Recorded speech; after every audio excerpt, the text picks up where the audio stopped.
Hello, everyone. Welcome to our July ICARE Genetics Case Conference.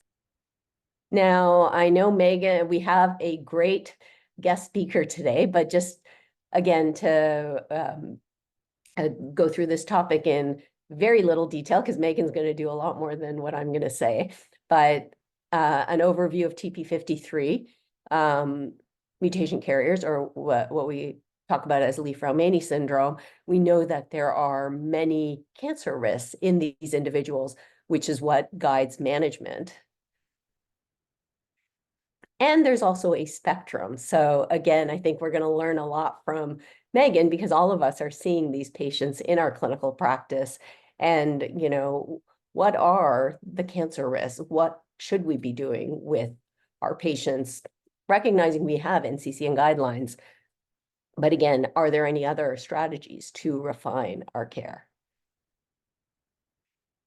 So I'm going to start with a case, and then we're going to get into Megan Frone's introduction and her talk. So this is a family that I saw, a TP53 family you see here, 55-year-old female, followed annually through our service for Li-Fraumeni syndrome, high risk for breast cancer, sarcoma, and other cancers.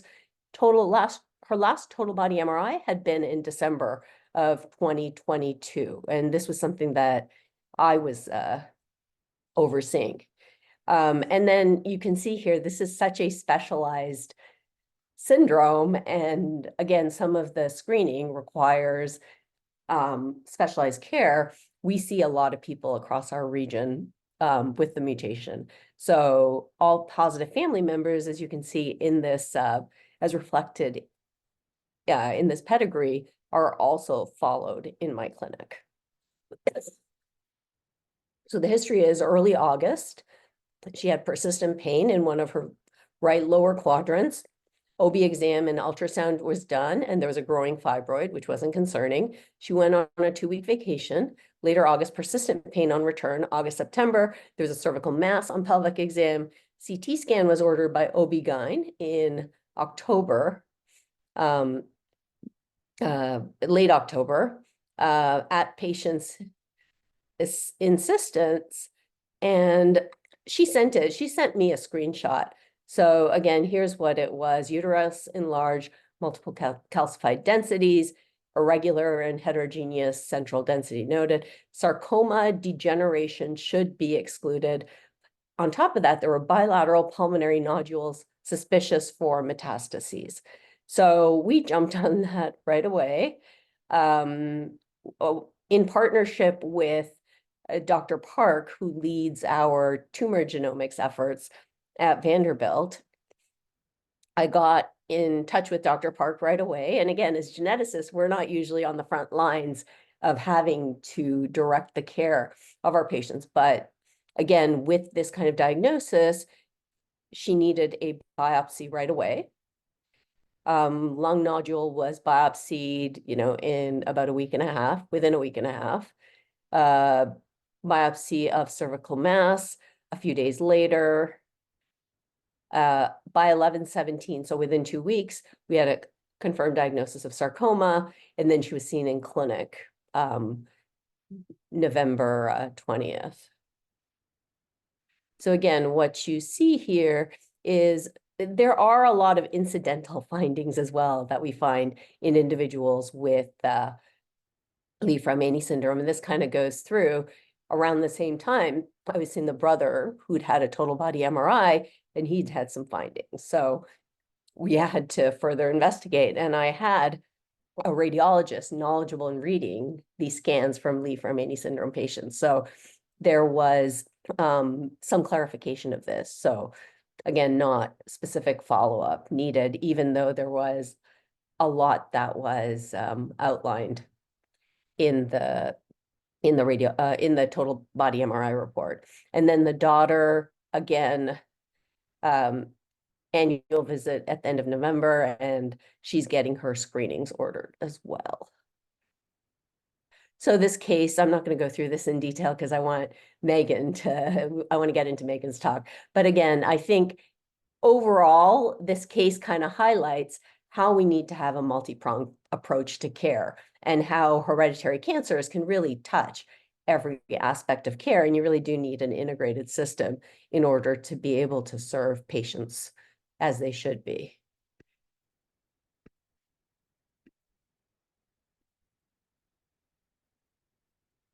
So with that, I'm going to turn it over to Megan, who is the lead genetic counselor for the NCI Li-Fraumeni Syndrome study, and she's the coordinator of the ClinGen TP53 curation expert panel and the co-chair of the Li-Fraumeni Syndrome Association Genetic Counseling Advisory Group. So I think you're in for a real treat. Megan, if you have any thoughts about our case, please feel free to share them, but we're really looking forward to your talk. Yes, thank you so much for the kind introduction and the invitation to be here today. Yeah, I mean, I think your case just highlighted, like you said, all the high points of kind of the issues of taking care of these families that have such a wide range of cancer risk. And I think also you touched a little bit on the false positive rate that we get with the whole body MRIs, or even, I guess I don't know what all the brothers' findings ended up being, right? But the high rate of lesions we detect and then have to go chasing down. And actually, because you had asked me to speak towards some of the other cancer risks and some of the work that we've been doing in that, I didn't focus so much on our whole body MRI studies, but I have slides if we have time and we want to kind of pivot to that based on kind of your case presentation, if we think that that's of interest.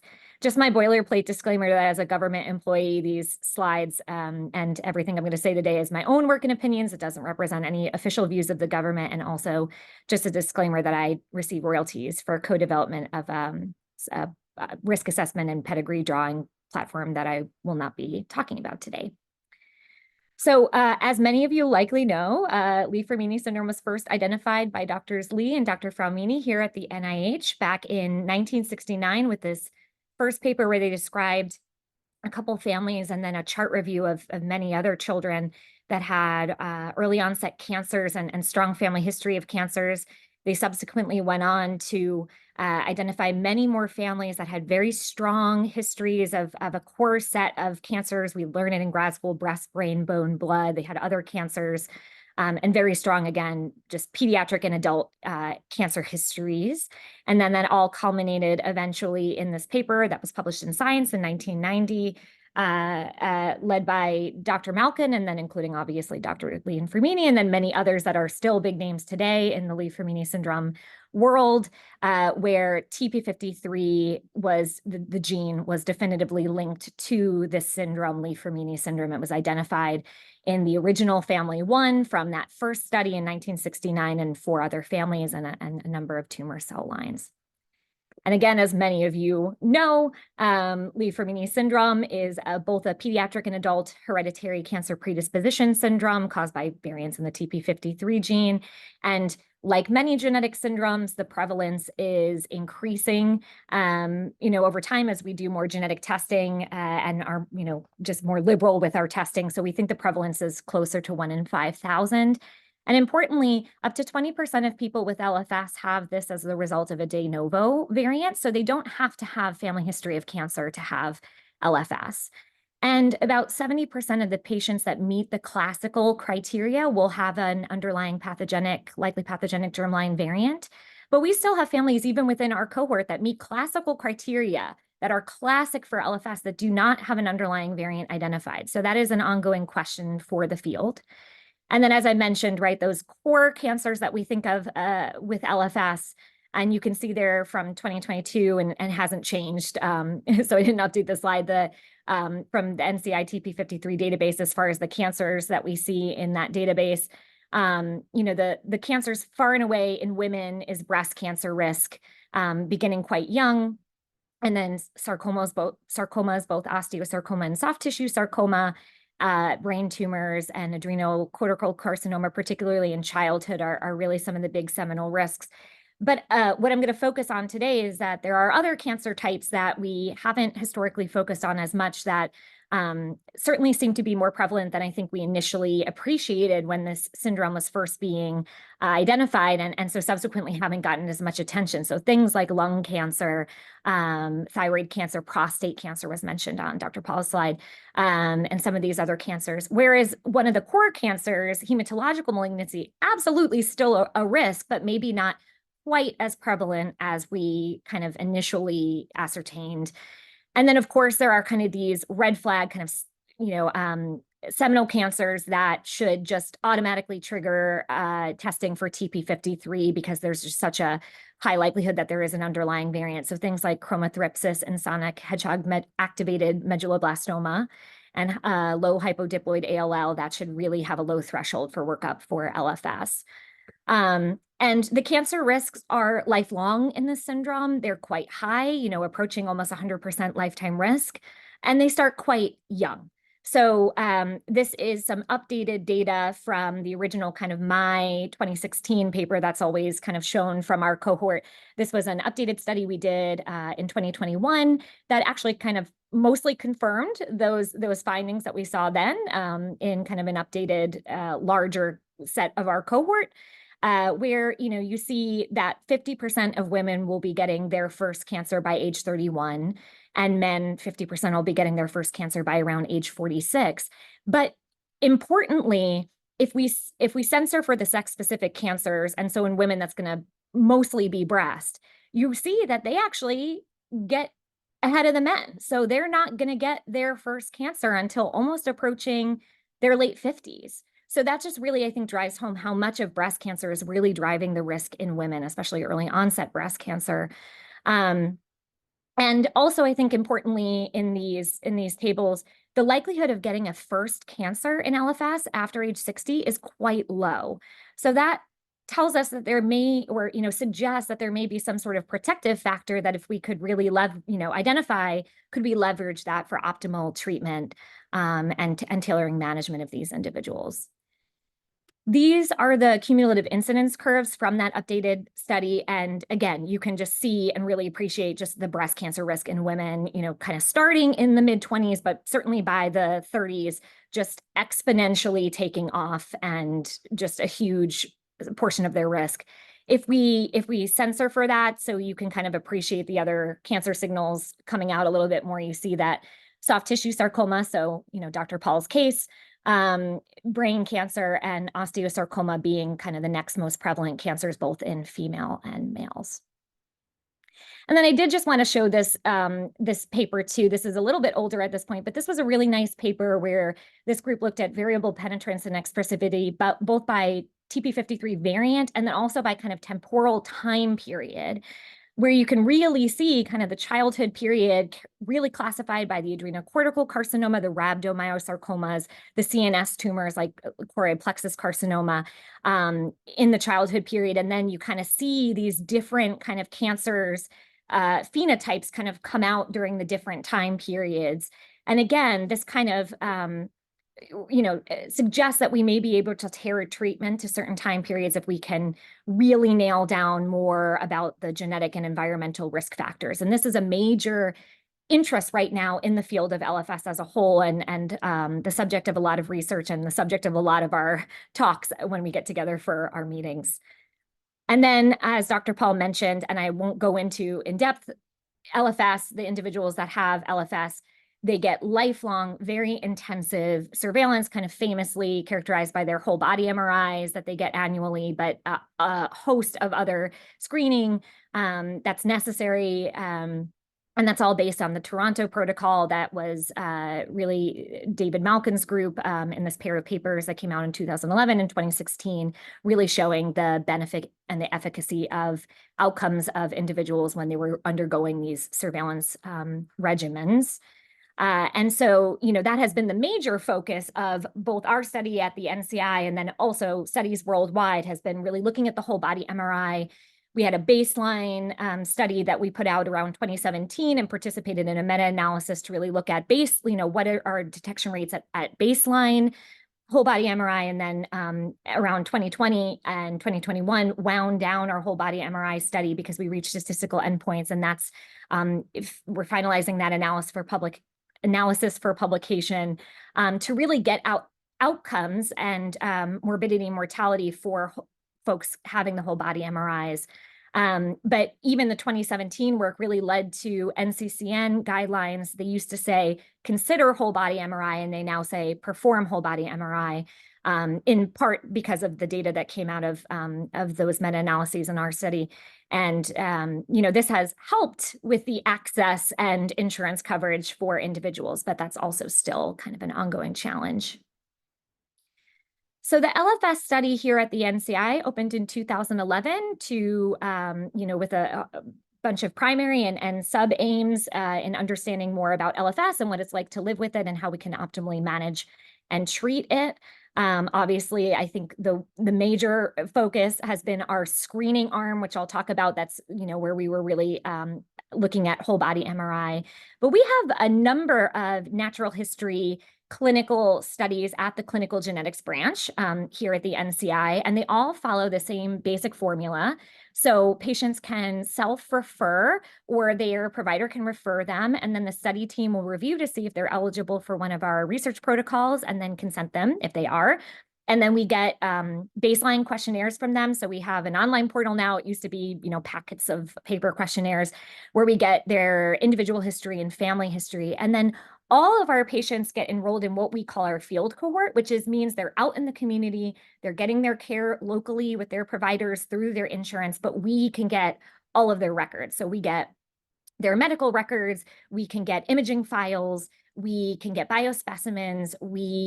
If they're having a surgery, we can arrange to get tumor or a normal sample, and then we can do genetic counseling and testing or cascade testing via telegenetics. And then there's always a subset that gets invited to the clinical cohort where they would come to the clinical center in Bethesda, Maryland, that we travel them to. We pay for that.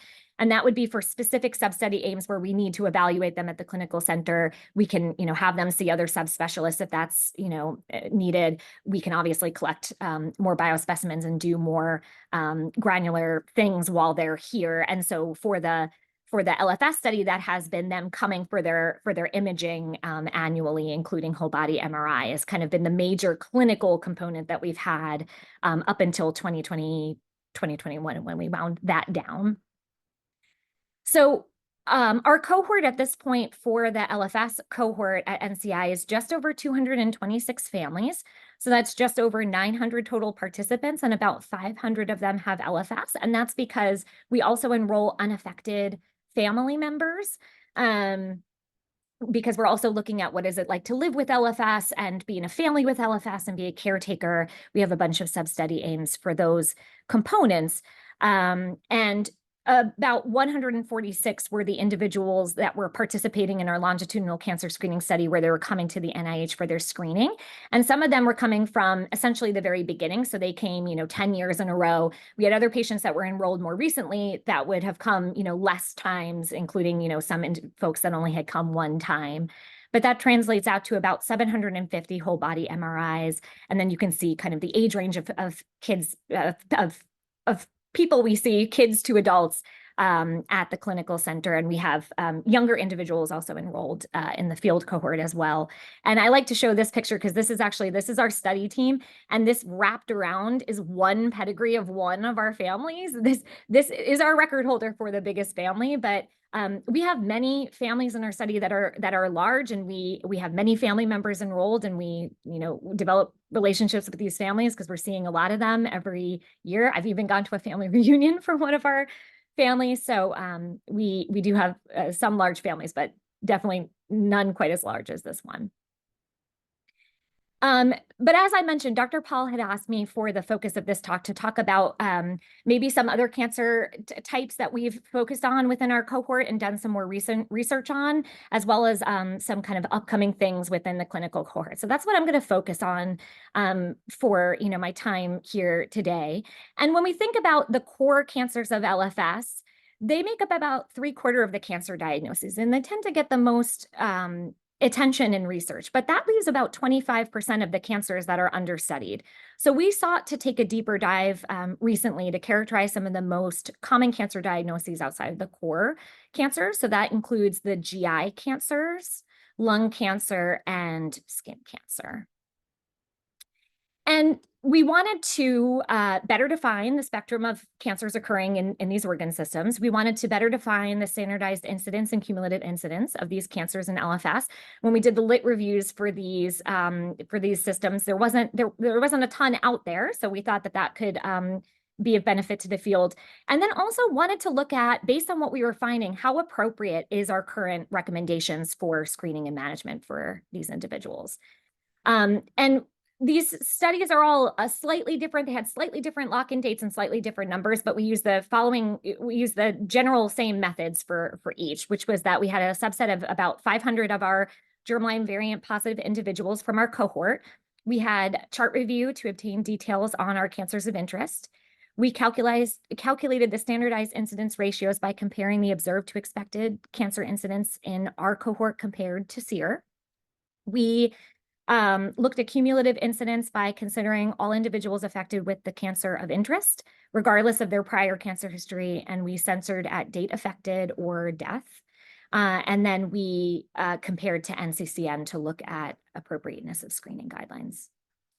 And I do also want to mention that these three studies were really spearheaded by Jessica Hatton, who's one of our newer GCs. I say that, but she joined in like 2019. But when she joined, we were getting ready to do these, and she just really jumped in with both feet. So she gets a lot of credit for this, along with Kelvin De Andrade, who's one of our postdoc fellows who worked on these, as well as our PIs, Drs. Kincha and Savage. So first, looking at the GI cancers, we saw a variety of cancers across the GI spectrum in our cohort of individuals with LFS. So you can see in the upper GI tract, gastric cancer and high-grade dysplasia of the stomach was the most prevalent, with about 2% of our cohort. When we look at the lower GI system, colorectal cancer and high-grade dysplasia of the colon was the most common, about 5.2% of our cohort. And then importantly, I think for the accessory GI organs, pancreatic cancer was the most common, and that was at 1.8% of our cohort. Here are the cumulative incidence curves. So you can see for gastric cancer, for epithelial gastric cancer, the cumulative incidence reached 10.7% by age 70. And then in colorectal cancer, I'm pointing out here, so the cumulative incidence for by age 20 was 0.27%, but I think that's important because we know just in the general population, colorectal cancer rates are increasing in the younger, 40 and younger population. So that's happening in the general population and happening in our hereditary cancer predisposition cohorts as well. Cumulative incidence was 3.6% by age 40, and then it reached 17.5% by age 70. And then pancreatic cancer reached 7.3% by age 70. So when we look at current NCCN screening recommendations for individuals with LFS, so for upper GI, the recommendation currently is upper endoscopy beginning at age 25, repeated every 2 to 5 years. And it appears that that's probably sufficient. So all of the upper GI cancers that were diagnosed in our cohort were diagnosed greater than 25 years of age. So this seems okay. It looks like for the lower GI recommendations, we might have some room for improvement though. So that recommendation is colonoscopy starting at age 25, repeat every 2 to 5 years, but 2 of our 26 patients that had colorectal cancer, 2 of them were diagnosed under the age of 25, so they would have been missed by this. So that, for us, we kind of would think that there should at least be consideration for low threshold for screening under age 25 based on clinical suspicions, certainly. And then I think also if there's family history. And then for pancreatic cancer, the current recommendation is if there's a family history of a first or second degree relative to consider pancreatic cancer screening. And that would not appear to be sufficient. None of our 8 patients that were diagnosed with pancreatic cancer would have qualified because none of them had family history. However, I will note that a lot of them, several of them had their pancreatic cancers detected on their whole body MRI. So this suggests that maybe we don't need to do the pancreas-specific screening, and maybe we could be screening them, with their whole body MRI, but more research is needed to really know that. Pivoting to the skin cancer, so we identified 113 cutaneous malignancies in 483 individuals. So the cumulative incidence, when we look at melanoma, basal cell, squamous cell carcinoma, and sarcoma combined, was 9.1% by age 40. It was about 25% by age 60 and about 36.3% by age 70. We had a total of 21 melanomas in 17 individuals at a median age of onset of 42 years, our youngest being 21. And 7 of those were those individuals' first primary malignancy, so 41% of those. So we see here basically a 7-fold increased risk of melanoma in individuals with LFS compared to the general population. The other thing that I want to point out here is the cutaneous leiomyosarcoma risk, which is a rare diagnosis in the general population, but is relatively common in individuals with LFS, as you see here. So we had a total of 13 cutaneous leiomyosarcomas, 13 cutaneous sarcomas, and all of them ended up being leiomyosarcomas, diagnosed in 10 individuals. The median age of onset, you can see there's 39 years, youngest was 24. 6 of those were those individuals' first primaries, so that's 60%. I will also note, though, 1 was in the radiation field of a previous breast cancer.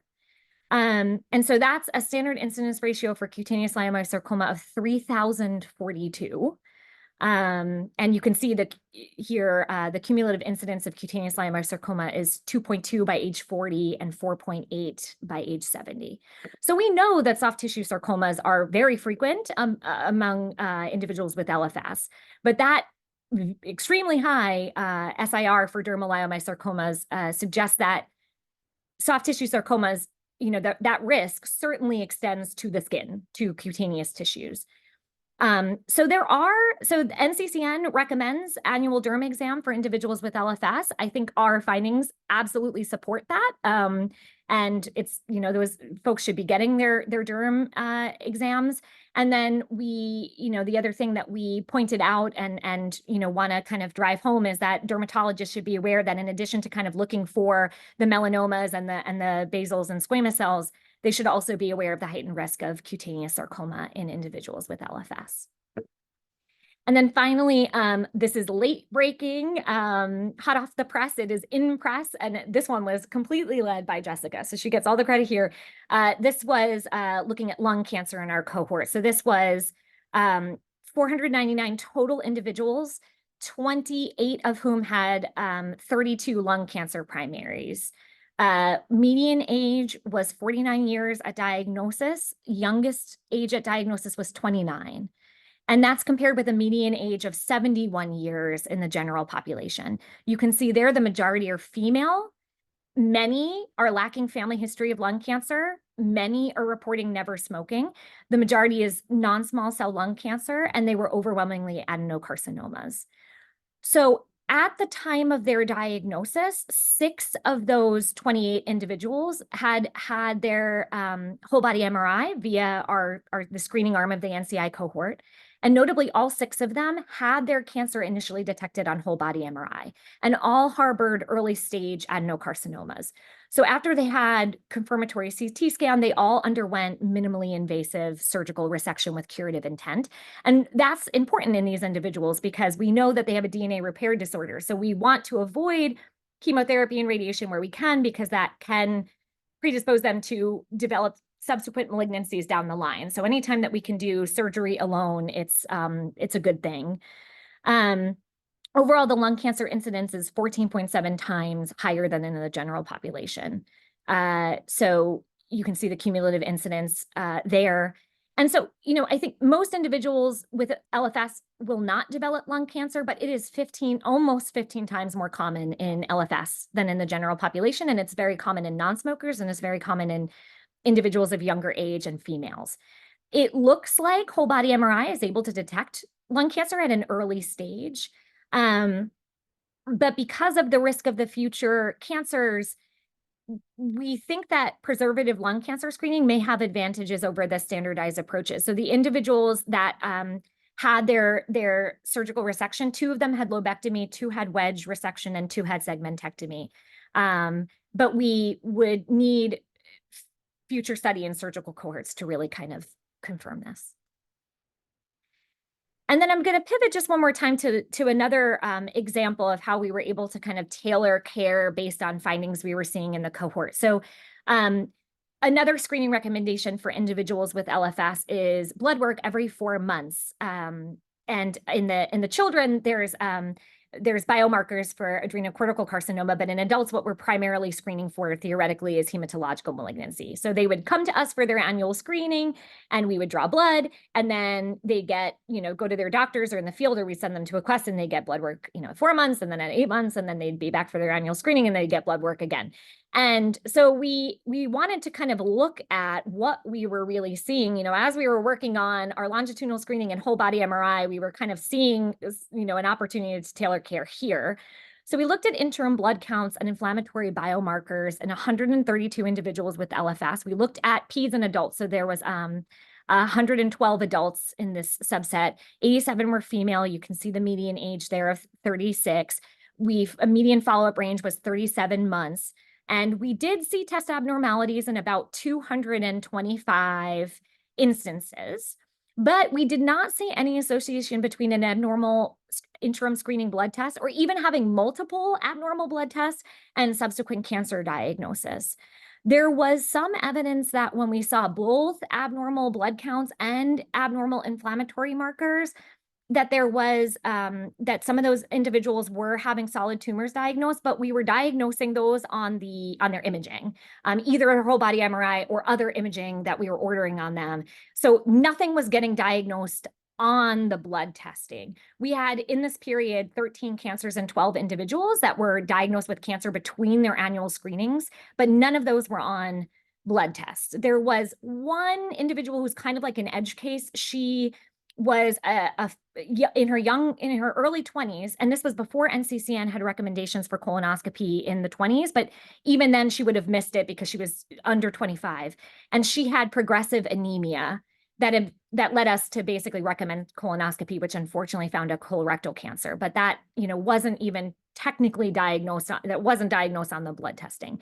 So it appeared to us that interim 4-monthly blood screening was not really of independent benefit in LFS.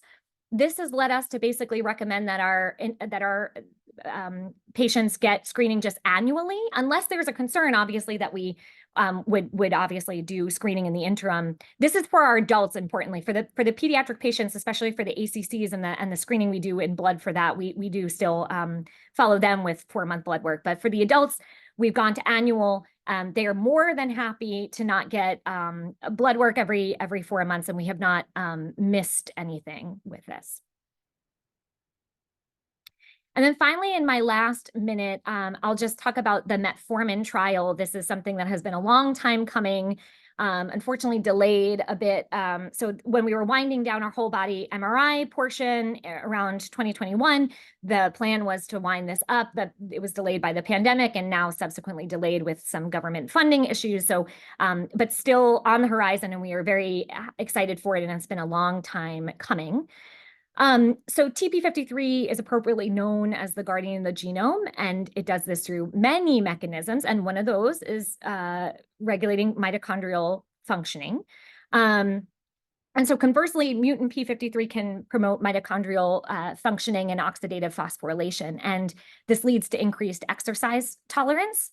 And actually, and this is not scientific, but like anecdotally in our patients, it's actually really interesting. We have like a bunch of like ultra marathon runners and a bunch of like endurance athletes. And again, we have not studied that scientifically. We've studied that they do have increased exercise tolerance, and I'll show you that data, but it does seem to pan out in real life.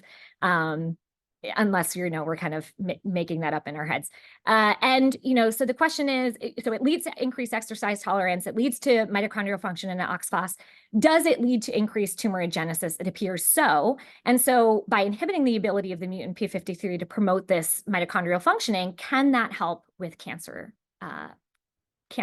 development? So this presents the possibility of a pharmacoprevention in LFS because we already have a widely used and safe drug that could exploit this biology. We have metformin, and metformin probably sounds familiar to a lot of you. It's commonly used in diabetes. It's used in some other diseases as well. It's used in PCOS. It's safe, it's well tolerated. We've used it for a long time, and we know that it has an inhibitory effect on mitochondrial respiration. So several years ago now, too long ago now, we had, with collaborators here at the NIH, we had preclinical studies on mouse models and a subset of our cohort that showed that metformin increased cancer-free survival in LFS mice, and that metformin was tolerated well in people. So here's the mouse data. So, so these are LFS homolog mice. These are mice with LFS. And what the data showed is that the mice that had LFS showed these mitochondrial effects, and that that the mice with LFS, when we disrupted that mitochondrial functioning, we could reverse the abnormal signaling and increase survival in the TP53 mutant mice. And then if we gave the mice metformin, we could induce that anti-proliferation signaling and reduce tumorigenesis. And we basically saw a 20% increase in cancer-free survival time in the metformin-treated mice. And then in this same set of work, the question was, well, can metformin elicit similar effects in LFS patients? So we had a small safety and tolerability study of metformin in LFS patients. So this was a subset of our patients that were healthy with germline TP53 variants, where we looked at, number one, did they show these same sort of mitochondrial functioning phenotype, and then can they tolerate metformin? So individuals with LFS, just like the mice, they have increased oxidative metabolism compared to control. So this is just some of the data of their phosphocreatine recovery time. So basically, like, we had them move their foot up and down, flex their muscles with like a weight, and then basically looked at their recovery time within the muscles, and you can see the patients compared to the TP53 carriers compared to controls. So yes, individuals with LFS have increased oxidative metabolism compared to controls. They have and then we also looked at can metformin suppress the mitochondrial functioning in these individuals? And I'll show that on the next slide. And then also looked at, is metformin well tolerated in these individuals? And it's a pretty high dose that we give them. We give them 2,000 milligrams at the max dose. So if they have any side effects, it tends to be GI. It was the same in these individuals with their very high dose, and it was overall well tolerated with very low grade adverse events. And this was the bulk of the data from that, again, early preliminary study where they were looking at the mitochondrial functioning and anti-proliferation biomarkers. So this is at week 0 before they were given any drug, when they were given metformin. So that's weeks 8 and 14. And then afterwards, there was a 6-week washout period. And then afterwards, this is at week 20 of metformin treatment after that washout. And you can see, so they took blood samples at the different time points and mononuclear cells, and they looked at the oxygen consumption rate, that's the OCR, and then also it's something called extracellular acidification rate, that's the ICARE, and those are basically markers of oxidative and glycolytic metabolism. And then the metformin treatment was maximum dose of the 2,000 milligrams daily at weeks 8 and 14. And so you can see that that when they were given, so basically they, having the metformin, they substantially reduced their OCR as well as the OCR to the ECR ratio. So those are basically indexes of oxidative metabolism. And then after the washout, you see this recovery of the respiration. So the metformin is inhibiting mitochondria and activating antiproliferation in people with LFS.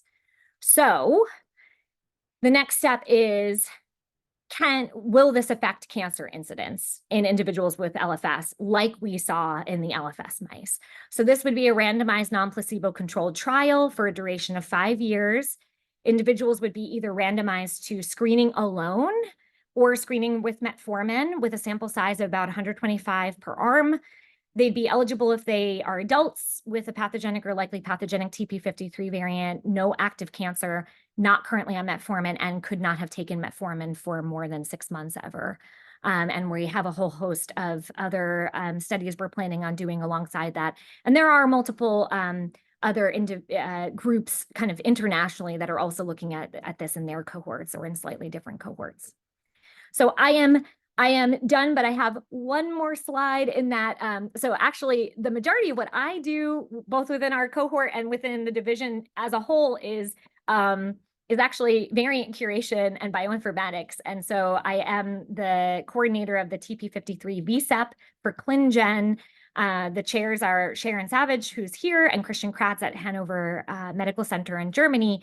And for those who are not as familiar with ClinGen, VSEPs or variant curation expert panels and what they do, we basically take the ACMG A&P guidelines for variant classification and optimize them for our gene or genes of interest. So in our case, TP53.